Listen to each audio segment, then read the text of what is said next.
Okay. Welcome back to the Catwalk. Thank you so much for joining with. We're on camera. Dang it! Twice. Okay. Hey. The Catwalk podcast showcases the greatest of the people of the Permian Basin through partnering in conversation with high-level leaders, social entrepreneurs, nonprofit leadership, and industry executives. Welcome, everyone, to another edition of the Catwalk Show. I'm your host, Jay Whitlow. I want to introduce to you our special guest today is Christian Lombardini. Christian was born in Madrid, Spain. He grew up in New York City in the 1970s. His mom is a retired United Nations translator, and his dad was a serial entrepreneur with varying successes.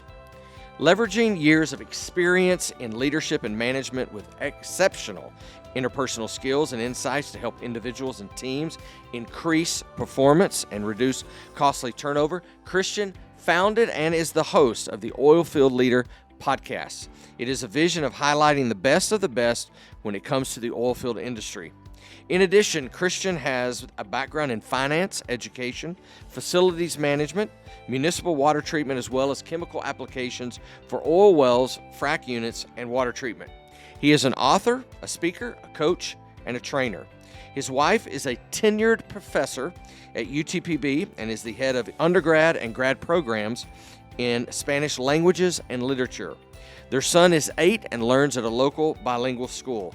Up next, enjoy my conversation with Christian Lombardini. Elevate your operation with Performance Chemical Company, the pioneers in redefining chemical solutions for the oil and gas industry in the Permian Basin. Unveiling groundbreaking ideas since 2017, our dry chemistry plant stands as a testament to innovation. Our products and services revolutionize water treatment, production, midstream, and saltwater disposals. We're your strategic partners in optimizing investments, slashing operating expenses.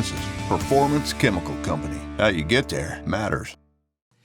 Hey, welcome back to the Catwalk, everyone. So glad that you're joining with us again this week. I'm your host, Jay Whitlow. As always, sitting across the room from me is the great Chris DeGaulle. What's up, Chris?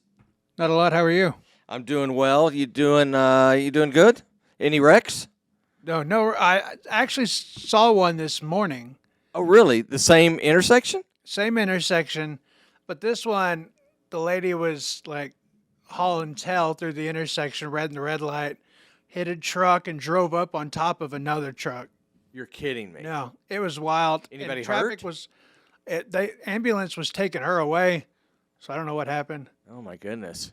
Well, my special guest today hopefully made it here okay without any wrecks, is the great Christian Lamborghini. That's right. Oh, I'm sorry. Well, it's Lombardini. Lombardini. Same Did I family. say it right? You did. Christian Lombardini. you Where'd you get that name? It's a good Jewish name, isn't it? It's a good Jewish It's a good name. Jewish name. No, Okay. actually, it's Italian descent. My family is actually from northern Italy by descent on my father's side. My mom's side is Spanish. And Really? Yeah. So actually, my dad's Argentinian because he was born on the boat from Italy to Argentina. He was born on a boat Yeah. from Italy to Argentina. Yeah, and he was nationalized as an Argentinian. What kind of boat was it? Do you It know? was a floating boat. It was a floating boat. Okay, was a that's floating good. That's the best kind of boat. The best kind. Yeah. So you see, there's no skimping on quality here. Yeah. No accidents coming in, driving in As today? far as I know, but maybe at that intersection there was something, but I think he made it through fine. Okay, that's good. That's good. That's awesome. You're from New York, Sir, yes, sir. born and raised. No, actually, I was No. born in Madrid, Spain. Born in Madrid, but you're raised in New I York. grew up in New York City. Okay. And Chris, you've lived in New York for a while. Yes, Yeah. What years? 2005 to 2007-ish. Yeah. What's the weirdest thing you've ever seen on the streets of New York City that you can share with the family-friendly show? Oh, you just interfered everything that I Oh, was okay. Yeah. I'll say it family friendly. Okay. Yeah. Say it in a friendly way. Saw a woman jump out of a taxi cab, squat down, and urinate in the street, and then get back in the cab. Okay, that's like any city, though. I mean, hadn't sounds somebody normal. done that in Odessa? Well, I'm sure somebody's done it in Odessa, but this was just like everybody was just like, Yeah, okay. Oh, that's old Susan. That's old Susan. Oh, what's the weirdest thing you've seen in the streets of New York? Probably not anything I can say that's family friendly. But one thing that has frequently occurred is I'm working in Manhattan, and I'm working in one of these giant office buildings, Okay. 60 stories up, and you have to take 2 or 3 elevators to get to the first floor because you have to go to sky lobbies. Right. Well, when you have a 1-hour lunch and you're losing about 20 minutes of it just in the elevator, you tend to get pretty wrangled when you finally Right. hit the street. Right. So now I'm working right on the corner of 57th and 5th Avenue. So I'm coming out, you got the park is across the street, Central Park, you have the Plaza Hotel. And I come out and there's this throng of people. I mean, it is like 90 people deep. And I'm like, what is going on? What is going on? And I'm sort of talking to myself. And a couple of people from Texas, mind you, they turn around and they say, oh, they're filming a movie with Adam Sandler. Isn't that cool? And I'm like, maybe for you, because you're a tourist. I live here, and this sucks because I need to get some soup, and you're sucking away my time to get my soup. Wow. Excuse me. Because Adam Sandler was Adam Sandler was filming the movie. You don't remember what movie it was? It was the one where he was at the Plaza Hotel. Okay. For all of you fans out there, That could Adam be Sandler. any Adam Sandler. Is any Mr. Deeds. Mr. Deeds probably? Maybe. Or Big Daddy? Maybe. Wouldn't be Big Daddy, I don't think, because No? he was playing a character that wasn't making any income. So Okay. like the Plaza. But Mr. Deeds was the rich guy, didn't know what to do with his money story. In New York. Yeah. Okay. Well, last Saturday, something very interesting happened that I think you two boys would probably, like me, been magnetized to this. But in Times Square, this guy posted a picture on all of the street corner signposts that he was going to be in Oh, the Times cheese balls Square guy. eating cheese balls. Did you hear about this? I sure didn't. Yes, and the lady that was interviewed by him said, we need this type of hero in this moment. So we got to talk about this, Let's talk okay? about this for a moment. Because he said cheese balls are awesome, and they're also funny. They are. Cheese balls are fun. You ever eaten cheese balls? I mean, not Cheetos, the cheese balls, the round ones. You've eaten those? Yeah. They're not funny. How's a cheese ball funny? They're made funny because of just, what would you call it, pop culture. Yeah. So you think of South Park, the early days of South Park, it was always about Cartman wanting his cheesy poofs, which were just like Okay. the cheese balls, Okay. right?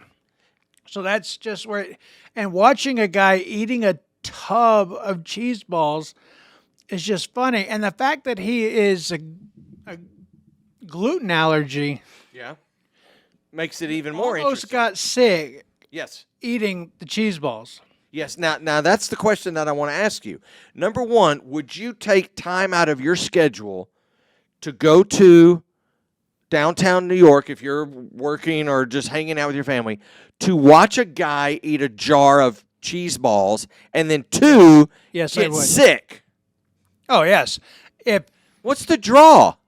First off, it's a guy doing something. So, why was the show Jackass so popular in the 90s and 2000s? Brilliant. Is because people love watching other people do dumb crap. You can't say it. You can't say it on this show. Yeah, I know what you're talking about. Yeah, but that's a great point. Would you take time to go do that? Would you go watch a guy eat cheese balls? You know, now for the pure spectacle, okay, you've got my attention. But that quality of stunt, that's not enough for me. I would need a couple of levels above. just Okay, well, eating let me cheese raise balls. it because he said if you're looking for me, I'll be the guy with the orange toboggan pulled over my face. There's a picture. If you go look That's in the adding New York, something to it. if you go look in the New York Post, there's a picture of him with this orange. Yeah, I've He's got got it right the here on my Post up. phone. Yeah, right here. And I don't know if we can see that or not. But oh my gosh,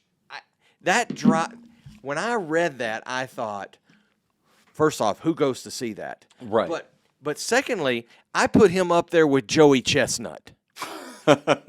Do you know who Joey Chestnut is? Believe I do. Joey Chestnut, for those of you who don't know, who haven't landed on this planet yet, he is the world's #1 leading hot dog eater.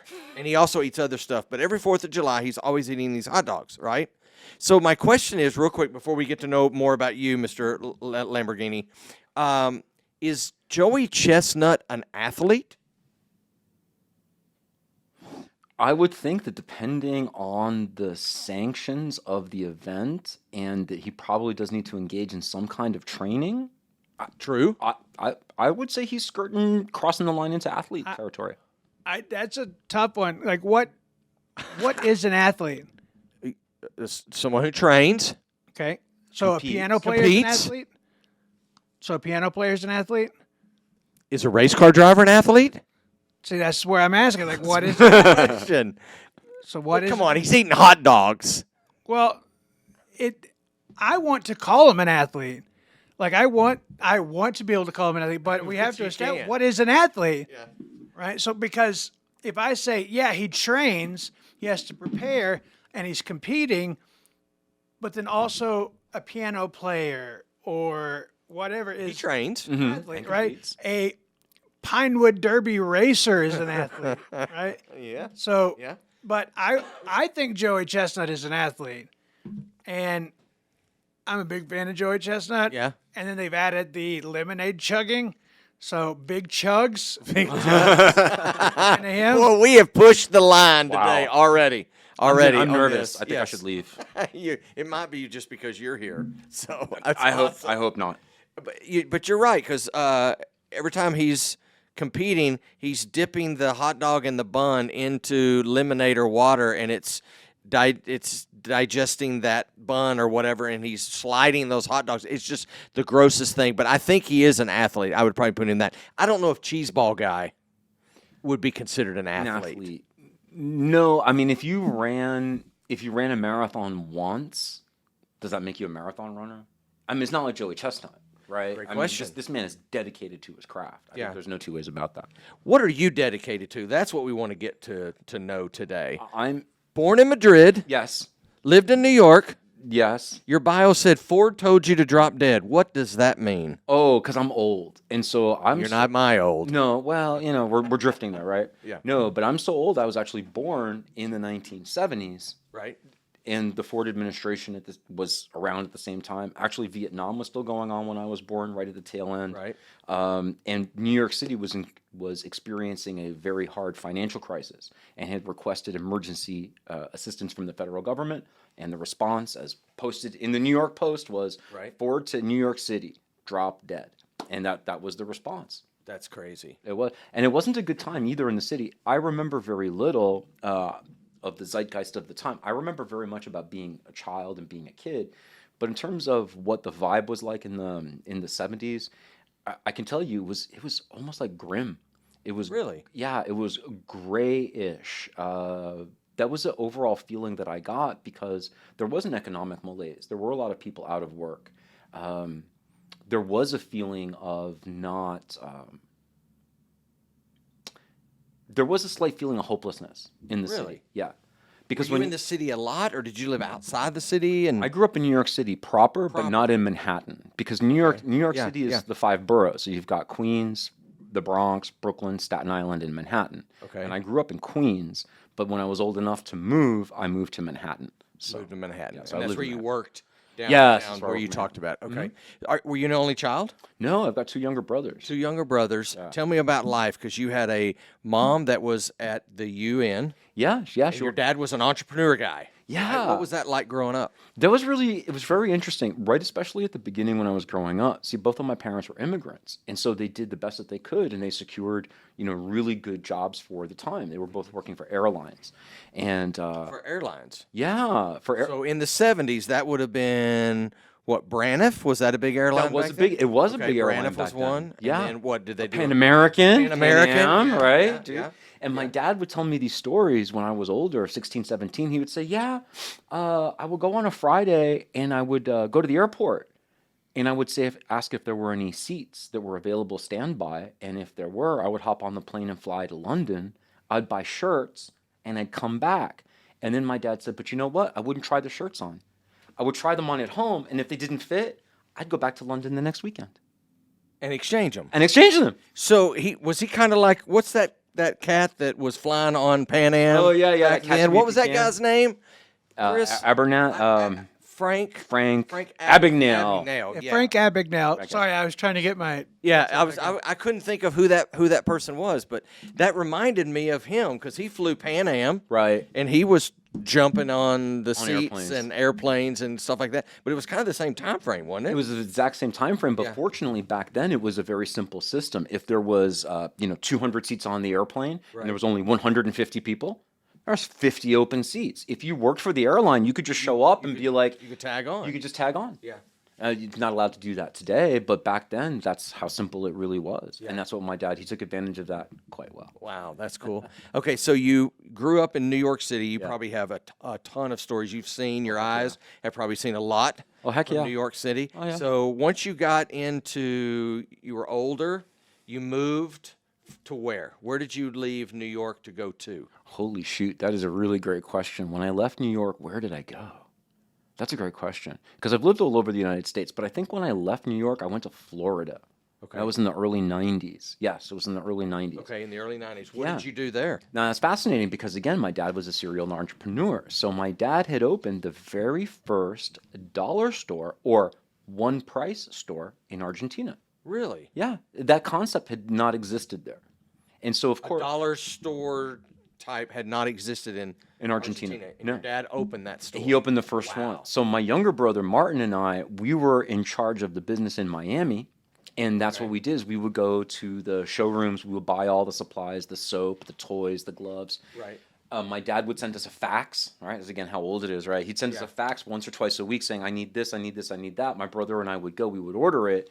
It would come to the warehouse. Yeah. And because we were a shoestring operation, we would get a 40-foot container and we would hand pack it. Because since Hand pack the 40-foot container. hand pack the 40-foot to ship it over. over. Because since we're a small operation, we can't just bring in like 6 pallets and be like, okay, call it good. Like, no, there's all that empty space. I mean, we're paying for every square inch. So we would take all the boxes apart and hand pack everything inside that container. You couldn't get from one end of the container to the other. Wow. And we did that for a number of years. Is that store still existing? Did it expand into other stores? You know, he was going to expand into another store, but I believe there were some issues. And Argentina also has a very corrupt government system. And at a certain point, let's just say that kind of caught up with him, where he couldn't pay off enough bribes to keep the business going. So he had to kind of cut and run. Okay. So you're in Florida and you're running that operation, Yeah. and then where did life begin to take you? Where did life begin to take me? That's a fascinating. You said you've been everywhere. Pretty much. I returned to New York City, and I just took a number of jobs there, a lot of office jobs. I learned a lot of different things. But then eventually, I think one of the biggest moves, I wound up going to California. I didn't have I didn't have anything to hold me back at the time. I was young, I was free. And listen, I'm going to be real. I met a girl. And the girl's like, hey, of course, right? She's like, hey, I got You met her in New York? I met her in New York, and she's like, hey, let's go out to How California. did y'all meet? We were working for the same company. Okay. Yeah. Did you ever work in World Trade Center?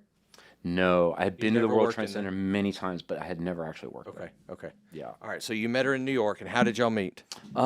I think we were just through mutual acquaintances. Just Is this as the girl you married or no? No. Oh, okay. No. There's a smile Thanks there, for opening that up. I appreciate it. That's great. Let's just get that scroll out. Okay, right? we won't Yeah. talk about that one then. That's Okay. fine. No. But again, I mean, I think that I think what happens to a lot of men, right? I mean, I would like to pardon myself or find some way of pardoning myself, but I don't think pardon is necessary. I mean, I think a lot of men are always trying to tack towards doing the right thing. Okay. Maybe a guy in that particular context, he's not aware of what the right thing is for him overall, but he's certainly always tacking towards that. And my life has always been an adventure. I've always been very open to seeing what's going to come. I've never really had any fear of what's going to come down the road because I just take a very positive view of life, and I just roll forward with it. And look where it put me. It put me in the seat in front of you today. So I can't say it did me any wrong. So that job back in New York led you to something else that led you to something else. You've kind of been at different places. I think your bio said you moved from Tennessee to Texas, Yes. right? So once you moved here, did you leave? Did you go anywhere, or has Texas kind of been where you're at now? I'm going to quote. I love love sayings and phrases and quotes, and so I'm going to give you one of the favorite quotes, which is, "I wasn't born in Texas, but I got here as soon as I could." And said that? I don't know, but it's on bumper stickers everywhere. It's on a bumper sticker. It's on a yeah. bumper sticker somewhere. And So you got here. I firmly believe that too. Yeah. I really do. This is again, I've lived in California, I've lived in Florida, Tennessee, in New York State, but no place has this this feeling and this vibe and this ethos the way that Texas does. And it doesn't matter if you're in East Texas or in West Texas or in South Texas. It is very different. The cultures are a little different, but you really can never escape this feeling that no, we're someplace special. We're special people in a special place. And that's called Texas. Yeah. In that, and again, I've lived all over. In New York, for as rightly so. New York has a lot to boast about, rightly so. California, a lot to boast about, rightly so. Doesn't hold a candle to Texas. Do you get back to New York at all? Any? I have attempted to. The last couple of times we had problems with the pandemic and some other things, and that we were going to travel. But actually making a plan to go to New York this year and see my mom. Oh, awesome. Your mom is still alive. Has Yeah. your father, My dad passed away about passed 10 years away ago. about 10 Yeah. years ago. Okay. All right. Wow. And you met your current wife. Yes. Who is at UTPB. Yeah. Now, how did you meet that current wife? Okay. So I had just left New York City and I had moved to Nashville. My brother was running a mortgage business at the time. And so I went and I became a mortgage banker. It had only been maybe 6 or 7 months since I had moved. So I still had all my friends from New York, I'm very much in contact with them. Right. And I had a buddy who said, I would love to check out all these bourbon distilleries in Kentucky. I said, well, what a coincidence. I'm in Tennessee. Come on down. We'll go up for the weekend. So my friend, he comes in, and I'm going to go to BNA, to the Nashville airport to pick him up, and I leave early for the first time ever, right? And I leave the office early. I roll the windows down. It's a gorgeous day. And I hear these two women speaking, but they're speaking in Spanish. And where are you at the moment? I'm in Nashville. You're in Nashville, but And where? I'm pulling out of the parking garage of the office building. Okay, Thank you okay. for setting Yeah, that up. yeah. And I'm pulling out, and it's beautiful. I mean, Nashville's a gorgeous place. This gorgeous green lawn, and these beautiful women walking up this path, and they're talking Spanish. And I get a wild hair, and I start just talking out loud in Spanish. Whatever it is. Mm-hmm. And the ladies were saying on the phone, yeah, we waited for you, but you didn't arrive, so we took the bus. And so I'm kicking it back in Spanish back to them. I'm like, yeah, you son of a gun, you didn't show. You left us two ladies by ourselves, and we had to go. Forget you, man. You're terrible. And I made the girls laugh. So I made the two girls titter and that's laugh. smart. That was it, Yeah, right? yeah. So then I took off. I'm like, okay, done my job. I made the chicks laugh. I'm out. I have to go to the airport, pick up my pal. Yeah.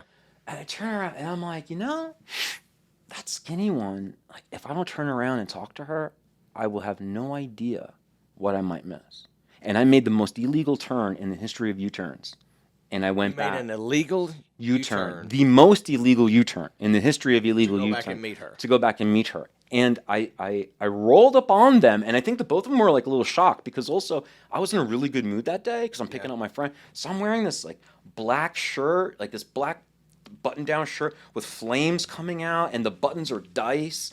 And I'm already just like in my headspace is someplace different. And I'm like, yeah. I'm like, hey, I got to go do this thing. But why don't you hang out with me over the weekend when I come back? I think it'll be great. And I think I just threw her my business card or something. I was just really full of myself. And I took off, and we did this, my friend and I, we did this bourbon thing all weekend. And I came back on Sunday. I finally sobered up enough. I called that girl on Monday morning. And we've been together ever since, 20 years, just about. Wow. Yeah. That's crazy. So the moral of that is talk to a girl in the parking garage. Yes. Who's Yeah. walking. Walking around with completely innocent. Complete Right. stranger to you. Right. Wow, that's an awesome story. And you guys have been married 20 years, and she's at Ish, and she's at UTPB. Yeah, she's a and tenured working professor. there. So let's talk about you in the oil Yeah, field. 'cause I'm that's boring. Where that's where your sweet spot is. I am the most boring person no, you've you're ever not. met. All right, tell me, how did you get involved in oil and gas industry that led to wanting to do the Oil Field Leader podcast? That's a great question. I really appreciate your asking that. Oh, you need an answer. Okay. Yeah. So, all right. I'm sorry. I forgot about I the do back need end. an You didn't answer. I thought Truthful I could answer. I thought I could just be really up about the question. Yeah. No, that is a fascinating question. Yeah. When I left Nashville, I remember that the tenants of the building where I was working they were sorry to see me go because I ran that building. And they said, "What are you going to do, Christian?"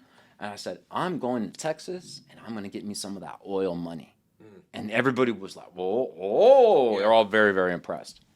Yeah, until I got here and I found out reality, which is if you don't have any oil field experience, It's hard to get oil field money. it's hard to get oil field money. Exactly. So I showed up over here and I applied to a bunch of jobs. I didn't know my, eyebrow from my elbow at that point. And I got very fortunate and I got a job with the city of Midland and I was a water operator. Yeah. And this really began the career. It really did, as I was a field operator and I had never done anything like that before. I ran the building, the commercial office building in Nashville. It was a 6-story building and I knew that building intimately. I was familiar with mechanical systems, having to rely on yourself because I'm the only person. I can't ask a tenant to come and help me do something. And so working with the city and taking care of all the water wells for the airport, it really was a really great dovetail because it built right on the experience I had had working in Nashville, which was independence, finding a way to get it done. There's no... I couldn't get it done because the entire job depends on you getting it done. And a lot of that I brought from that job in Nashville, I brought to working for the city. I did that for a number of years, over about 4 years. And I had finally took licensure from the TCEQ, the Texas Commission on Environmental Quality. Okay. And I finally got a seawater license, which is, I mean, on some level it's a big deal, on others levels not really a big deal. But at that point, I was licensed where I could go to any water plant in the state, and I was knowledgeable enough and licensed to change water flow, to change dosages and things like that. But I thought, okay, now I've got this license, now I know about water, let me go get a job in the oil field. And nobody cared about my license. Still didn't. Nobody cared. Right. No, they did not give a rat's sack about my water license. However, what it did do was it positioned me very well to work in water treatment, Okay. which I had no idea Which is a coming. foot in the door in the oil and gas industry. Absolutely, and it is huge. It's huge. There's 8 barrels of water comes out for every barrel of oil. I mean, what do you do with all this produced water? And so I became very much steeped into that world of water treatment, and I was very, very fortunate that my experiences at the city, which again I have to satisfy not just the city of Midland, but the TCEQ and the EPA. Because these reports get collated and sent. Right. So the standards I picked up were really very high. And then when I went into the oil field, I was able to bring a lot of high standards in terms of testing, high standards in terms of reporting, high standards in terms of, honestly, really even like personal conduct. And I think that I really made a big difference in that. And I was very, very fortunate that my employer recognized that in me and they gave back to me. So the more they gave back to me, the more I gave to them. And that really accelerated my career. Wow. Okay. I was very fortunate. So you were in chemicals, Yes, right? yes. And then when did you launch the podcast? Awesome. And why did you choose to do a podcast? Awesome question. Awesome question. Wallace Wattles in The Science of Getting Rich, he says, you cannot act where you are not. You can only act where you are. Okay. And so I took a survey of the situation that I had around me. I took a survey of some of the advantages that I had, some of the experiences that I had, and basically the history of myself as a person. Okay, so how do I mean about that? It came to a certain point where I had always liked to talk. I'm not going to lie. I like talking. Right. But many, many years ago, I figured if I was going to talk, I should have something really, really good to say because then people are more willing to listen to you. Right. I thought I wanted to be a public speaker.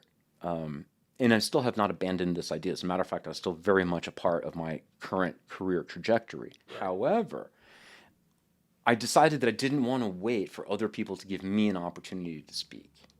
Because really, as a public speaker, that's what you do. You have to wait. Yeah. You have to wait for someone to say, we have an event and da-da-da. But I realized that if I went ahead and I started a podcast, I could go ahead and put my mind out immediately. I could get my ideas out immediately. And then as I was talking about like the compendium of myself as a person, I was talking with somebody the other day about how Americans love, I was talking with an Australian guy, and how much Americans love redemption stories.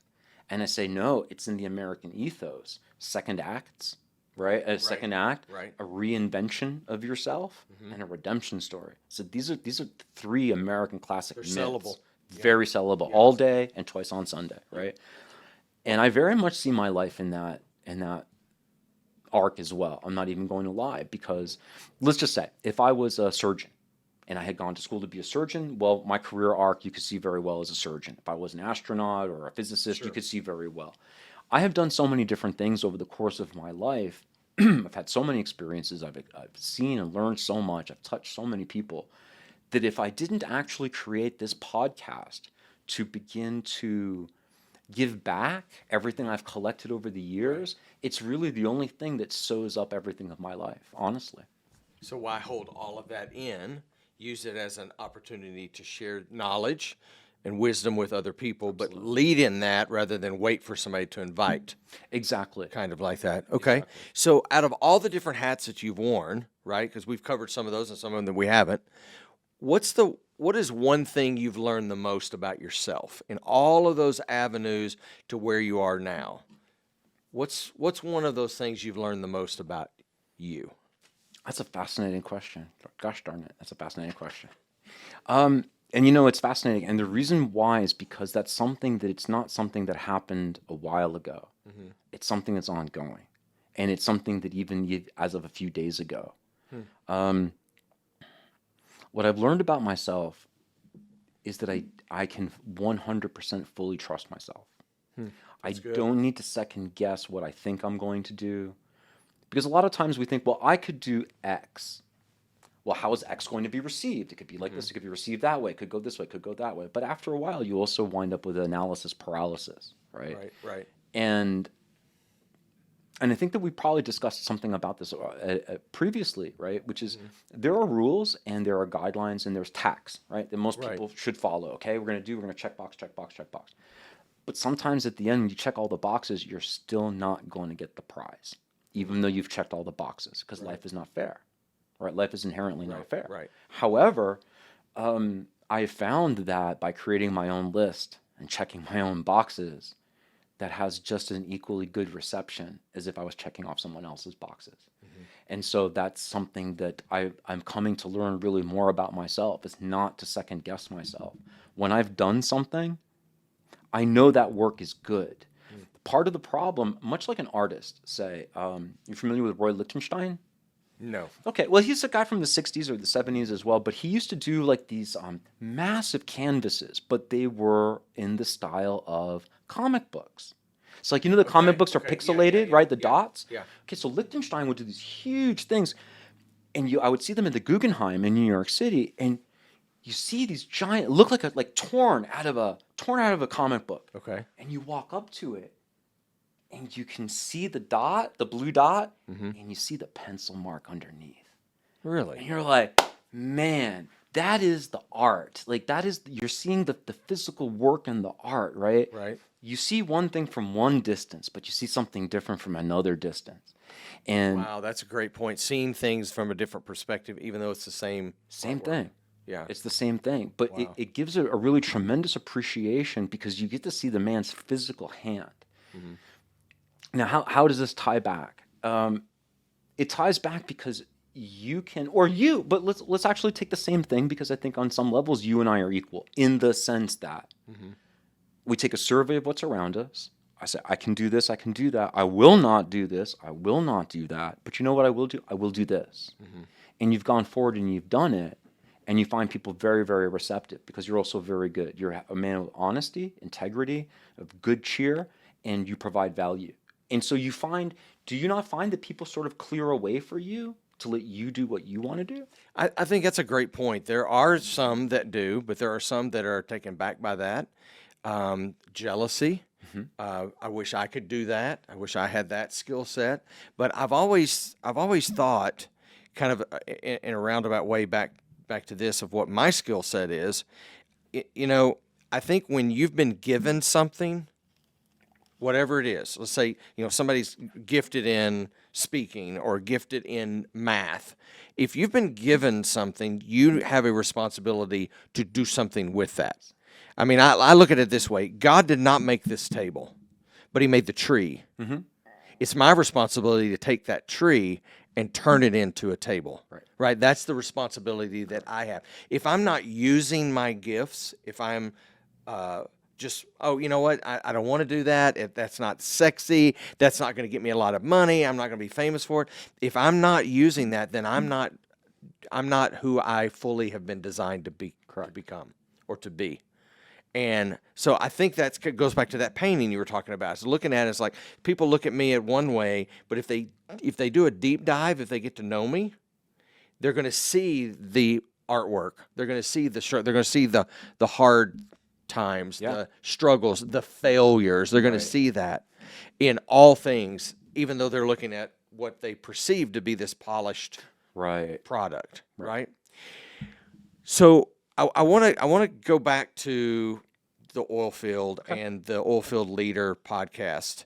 So if somebody was watching and they're like, I would like to start a podcast. I've always liked to talk. I like to listen to podcasts. I don't know if it's for me. Again, if that's your skill set, do it. What would you say to somebody who's thinking about it? What's the win for hosting and launching a podcast of whatever the topic is? What's the win? Wow. Well, the win is huge. The win is huge if you do it. Now, again, we want to remember that you can check all the boxes and still not win the race, right? And still not finish the race. However, I think one of the phrases I've used with you before is that in the end, all roads lead to Rome. Meaning, whatever you were thinking you were supposed to do, should I go this way? Should I go? It doesn't matter. In the end, you're going to wind up in exactly the place you're supposed to be. Right. Yeah. So what I would say is this, is if you want to start a podcast, I would think that's a fantastic idea. But here's the one caveat I would put up on the front end to that, and that is to make sure that your idea is sustainable, that your idea has legs. That's a good point. This is the one thing I would say up on the front before I give you all the pluses, because everyone always thinks like you were saying before, right? It's all sexy. But people think things are sexy because they don't see the process. All they see is the event. But process is what gets things done. So what I would say is this. If you're going to have your own podcast, do it. Don't second guess. Do it. However, make sure that your idea has legs.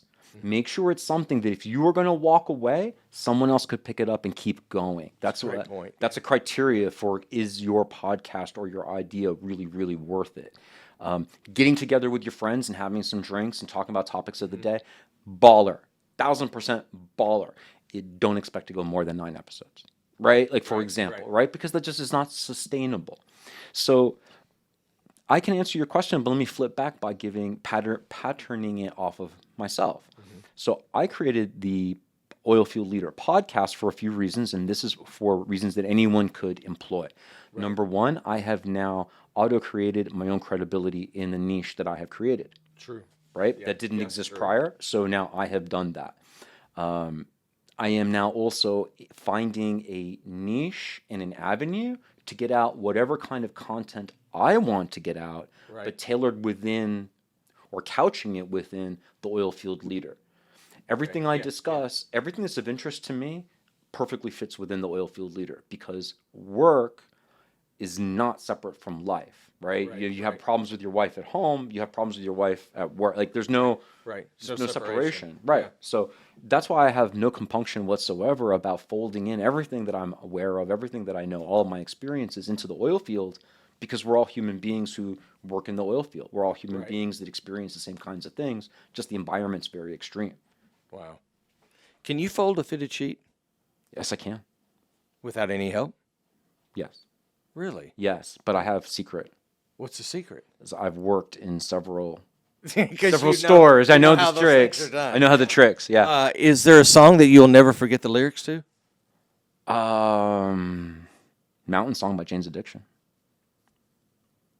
No one's ever mentioned Jane's Addiction, I guess. No, that would not have been a song or a group that I would have picked on that. So yeah, Chris, is there a song you'll never forget the lyrics to? Oh, there's a few probably. Baby Got Back was one that I. Wait, what'd you just say? Baby's Got Back. You asked. I think I'm leaning too much off the stool. Sorry. Yeah, I don't know if I want any more of that one. So, one more fun question, then I want to wrap this up. What's your go-to dance move? My go-to dance move? Wow. Wow. Not that you're going to show us. No. That is not fit for human consumption. No, I appreciate that. I'm going to say that my dancing is much like my singing. I don't do it very well, but I do it with great feeling. That's a great answer. That's a great answer. Mine would be probably flamenco dancing. Really? No, I just thought of that off the you cuff. show us. Yeah, no, I'm not. Right, doing no. that. I have seen that when I went to Madrid. I Okay. went to Madrid in my senior year of high school, so I've been there and I Awesome. saw some flamenco dancing, and it was awesome. Did you have beer at McDonald's? No, I was still in high school. Wine. No, Bill, but Oh, it doesn't matter over it's there. 16. Oh, okay, yeah. So 16 no, is the drinking age. Yeah, so no, I didn't. But it was beer at McDonald's. Yeah. That's brilliant. Yeah.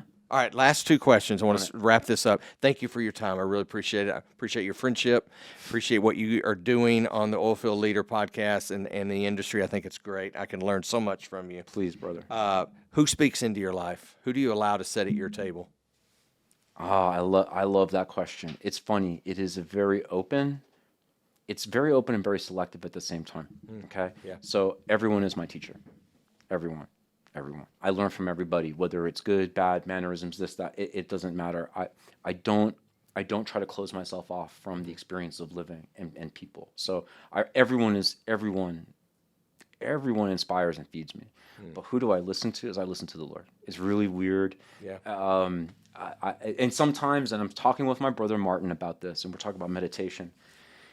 And, and I love that I'm actually so able to speak honestly with you about this. And I say, I can't say that I sit there and I meditate, right? But I pace a heck of a lot. I pace a lot, and I just kind of let my head just go everywhere. I'm thinking a million things at the same time, and ergo nothing. And I'll just ask a question out of the cacophony in my head. I'll ask a question, and I'll be darned if I don't hear an answer. Mm-hmm. And the moment I hear that, I know that's the right answer. Yeah. But I also understand that you can't believe every thought that you have, right? Because that's also can be very destructive. Everything that thought comes in your head, you believe it. But I think that's where you're falling into that magical space of letting my head be everywhere and nowhere at the same time and just being open to it. I like that. What do you want to be known for? As a man who tries. As just someone who really cared. Just someone who really cared. To quote, what was it, Rodney Dangerfield when he was in Back to School about yeah. He's like, that man, he really cares. About what? I don't know, but he really cares. But he really cares. Really cares. About what? I got no idea. Sam Kinison. I got no idea. No, but I really, you know what? I'm thankful every day for the life that I have. I'm thankful every day for every opportunity. And as I wrote to a really good friend of mine the other day, I said, you know what? Every day is roses. You know why? Because the opposite is lilies on your chest, and there ain't nothing sexy about that. There's not anything So in that. every day is roses. Great point. It has to be roses. Great point. Keep doing what you're doing. Heck Appreciate yeah, brother. you. I appreciate you, bro. For real. Come on. Thank you. Thank you for joining with us this week. Make sure you like, share, and subscribe. Do those three things for me, and I will love you even more. See you guys next week. Elevate your operation with Performance Chemical Company, the pioneers in redefining chemical solutions for the oil and gas industry in the Permian Basin. Unveiling groundbreaking ideas since 2017, our dry chemistry plant stands as a testament to innovation. Our products and services revolutionize water treatment, production, midstream, and saltwater disposals. We're your strategic partners in optimizing investments, slashing operating expenses. Performance Chemical Company. How you get there matters.